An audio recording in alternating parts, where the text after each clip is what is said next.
I'm sure by now everyone's heard of eSports phenomenon, the boom of eSports, or whatever you prefer to call it. It is everywhere these days. It feels like everyone's playing it, everyone's talking about it, everyone's streaming it. And even though China classified esports as a sport back in 2003, some people today still debate whether esports is a real sport.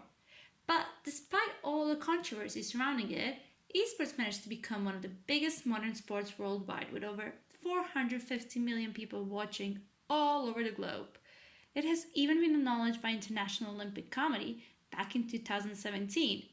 But what is esport and how did it become so popular?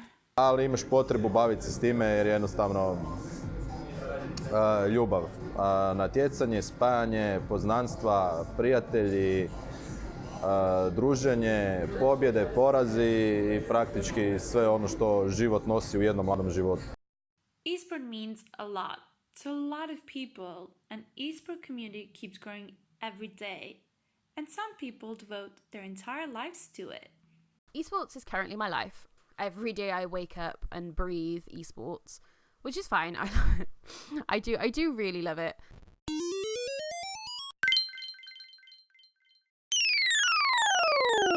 When Bugha won Fortnite World Cup, it went viral. And why wouldn't it? As this 16-year-old earned 7 times more than what Egan Bernal earned by winning Tour de France. He also earned more than US women's football team winning World Cup, and almost twice as more than Novak Djokovic winning Wimbledon. What is even more fascinating is the fact that an average person earns $1.6 million less than him throughout their entire life. Yeah, 16-year-old took professional streamers out the back and whooped them playing a game that they've been playing for years. Thanks to the increase in prize money, there's also been an increase in large tournaments around the world, going from only 10 tournaments in 2000 to roughly 260 in 2010. So basically, today, esports is massive. But we grew up playing video games, and we grew up thinking, when I grow up, I want to be famous. Like, that was the line, right? When I grow up, I want to be famous. And the thing now is, I was having a conversation with a young lad, and he said to me, when I grow up, I want to be an esports champion. And even though today esports is one of the biggest sports in Asia, Europe, and both Americas, it wasn't always like that. Esports started to blossom in the end of the 90s and has massively increased along with the era of digitalization. But when did it all start? Well, it all started in the 70s, 1972 to be more precise, at the Stanford University, where the first ever gaming tournament was held. Around 24 players gathered to compete in the game of Space War. The team winners received a prize of year subscription to Rolling Stone magazine.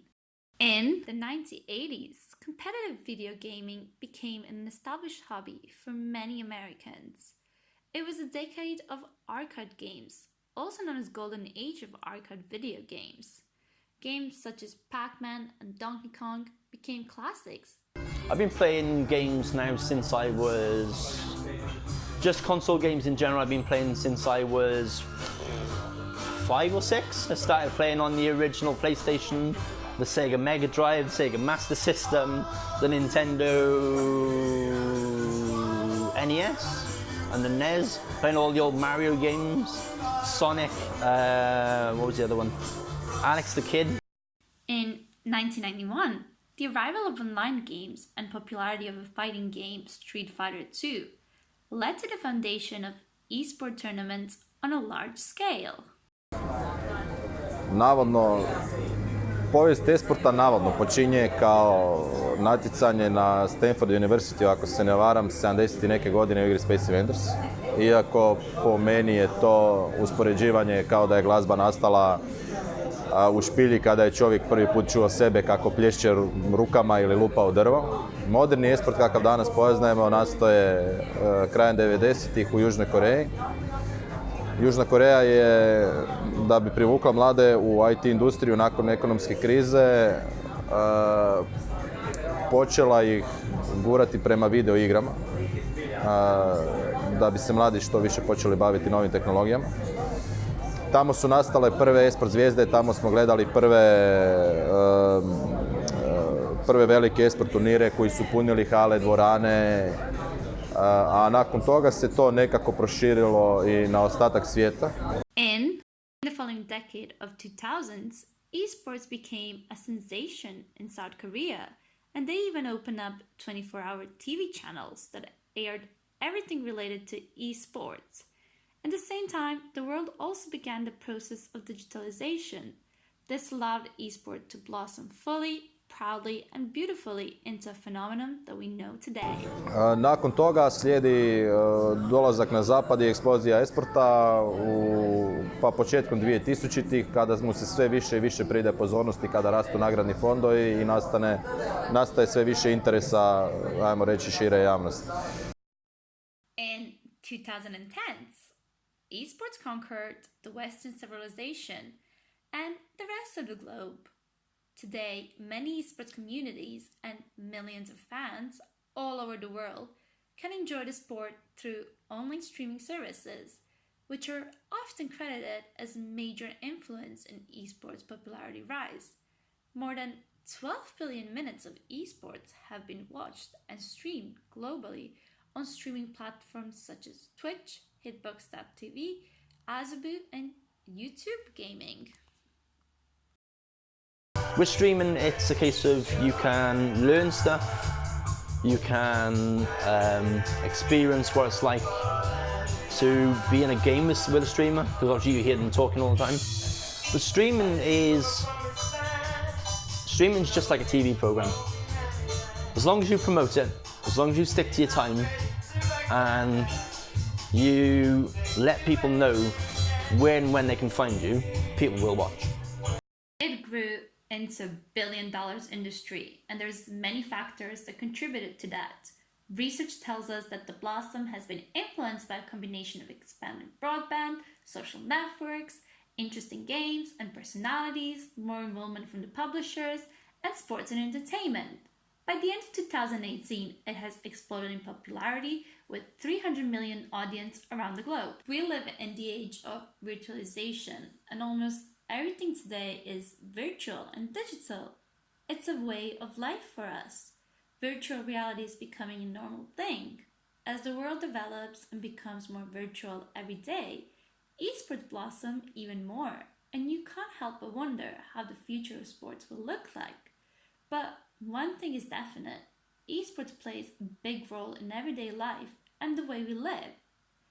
In USA, esports players have even been recognized as varsity level athletes and are eligible for athletic scholarships, something that was previously reserved for traditional sports only. Esports organizations organize numerous tournaments and competitions all over the world for all types of esports. It wasn't always like this. Until 2000s, mostly amateur players competed in video gaming. Today, it's a massive industry, and participation by professional gamers has increased majorly, thanks to esports boom. So I stream League of Legends, Apex, Overwatch. Other popular esport games include games like Call of Duty, Counter-Strike, Super Smash Bros., Tekken, Doom, Trackmania, StarCraft, FIFA, NBA, Rocket League, Pokemon, Tetris, World of Warcraft, and Fortnite, which some say is one of the reasons esports is so popular. There's a lot of people playing Fortnite, as in, you look at Twitch, you look at Mixer. Fortnite is in that top category within the first 5 games on Twitch, probably the first 3 on Mixer. And there's a lot of people playing it, which means they see Fortnite, they go, ooh, I want to see that. And with the guy that won the Fortnite tournament, the World Cup, people have seen him do that and go, oh, I want to try that, I want to get into Fortnite. So many people will just turn on Fortnite and play it 16, 17 hours straight, just to play the game and get good at it. And then obviously hope for a chance to be in an esports competition or a Fortnite World Cup. Growing popularity of esports has also created a big number of esports communities across the world, which allows fans to gather, play, and watch together. My favorite thing about esports is the communities. In eSports Wales in particular, we have an incredible community. Like, we have a very large community, but every single person in that, if you need anything, they're there to help you. If you need literally anyone to talk to, anyone to play games with, anyone to squad up with, like, they're always there. And whilst esports should be all games and fun, there are unfortunately some issues in the industry. Sometimes underneath the mask, there's online trolling hiding. For those unaware of the term, trolling is an internet thing and basically a way of messing with people with sole intention of provoking and causing some level of harm. One type of trolling is sexism. There is a lack of female esports teams. There is a lack of female esports organizations. There is a lack of female Twitch streamers. Esports is traditionally predominantly male industry. A lack of female participation is definitely present. 2017 studies showed that eSport is played and watched by 85% of male audience and 50% of female audience, mostly due to gender stereotypes. Odnosno, jedna od najvećih ljepota esporta je što razlike u spolovima ne bi trebalo biti, baš zato što nedostaje onaj dio kada smo razgovarali o sportu, o tjelesnoj aktivnosti. Jednako brzo micati mišem mogu i muško i žensko. Niti jedan turnir na svijetu nije ograničen samo na muškarce. Ali postoje zasebni turniri za žene kako bi se ženskom esportu dalo više prilike i potaknulo žene da sudjeluju u toj industriji. Problem je u tome da je cijela gaming industrija bila orijentirana na mušku publiku i njoj se obraćala od svojih samih početaka. Zato smo istekli taj dojam da se dečki igraju, a cure rade nešto drugo. Međutim, i to se mijenja u zadnje vrijeme, vidi se veća raznolikost i u likovima u samim igrama, sve više žena sudjeluje u esportu, ali da bi se to potpuno izjednačilo, ili će proći jako puno vremena.